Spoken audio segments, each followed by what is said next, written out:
Gumawa ng isang pag-aaral ang Philippine Institute of Volcanology and Seismology hinggil sa posibleng epekto o pinsala ng West Valley Fault dito sa Metro. Lumabas sa kanilang pag-aaral na maring magnitude 7.2 ang tumama. Kung kaya't bilang paghahanda, kabi-kabilang disaster response trainings and drills ang isinagawa. May report si Julius Disamburon. Ang lindol hindi nakakamatay kung yumanig lang. Ang nakakamatay ay pagbagsak ng mga bahay at gusali. Ito po ay simpleng panawagan lang pero very practical kasi mas maraming handa, mas kukonti ang ating pagre-respondihan kung sakaling dumating man yung tunay na mga paglindol. Ito ang paalala ng Philippine Institute of Volcanology and Seismology sa publiko na huwag baliwalain ang ginagawang disaster trainings and drills dahil maaari itong maging sagot upang mabawasan ang casualties sakaling dumating ang hindi inaasahang kalamidad. Isa sa mahigpit nilang binabantayan ang mga nagaganap na lindol. Matagal na nating naiulat na araw-araw may nagaganap na pagyanig ng lupa pero hindi lahat dito ay may direktang epekto. Kamakailan, isang lindol ang nangyari sa katimugang bahagi ng Luzon pero pati sa Metro naramdaman nito. Kinumpirma ni PHIVOLCS Director Renato Solidum sa panayam sa programang GMB Balita na hindi ito magnitude 5.7 kundi 5.8. Okay, wala namang masyadong significant kung 5.7 o 5.8 yan.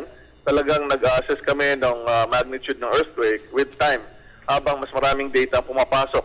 Ang pinaka-importante kapag may lindol ang nangyari at ang pag-uusapan ay potential na epekto, ay dapat tumitingin tayo doon sa mga intensity ng pag-uga ng lupa na nai-report sa iba't ibang dako ng Luzon. At ang pinakamataas na intensity lamang ay intensity 5. Nangangahulugang wala po tayong damage na dapat mangyari sa lindol na yon. At hindi tayo nag-expect ng anumang damage sa iba pang lugar, lalong-lalo na yung malapit sa epicentro. Isang pag-aaral ang ginawa ng ahensya at lumabas dito na maaaring malaking pinsala ang matamo ng NCR mula sa paggalaw ng West Valley Fault. Tinansya namin na magnitude 7.2 ang kaya nitong ma-generate. Tinansya namin kung ilan ang masisirang buildings, ilan ang mamamatay, ilan ang masusugatan.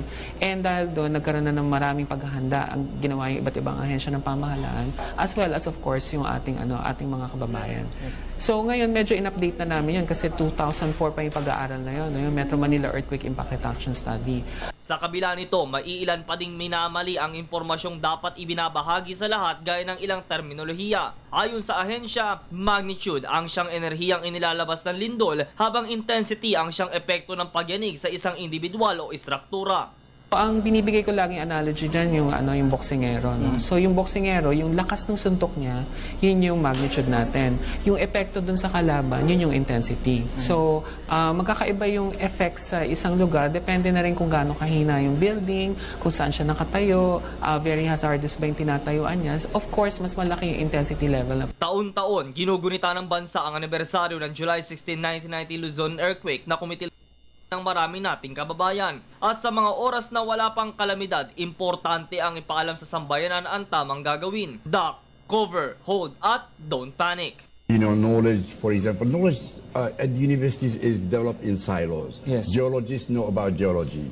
Seismologists know about seismology. Engineers know about building or roads. But for disaster risk reduction or disaster risk management, we need to package that in a way that it can be applied.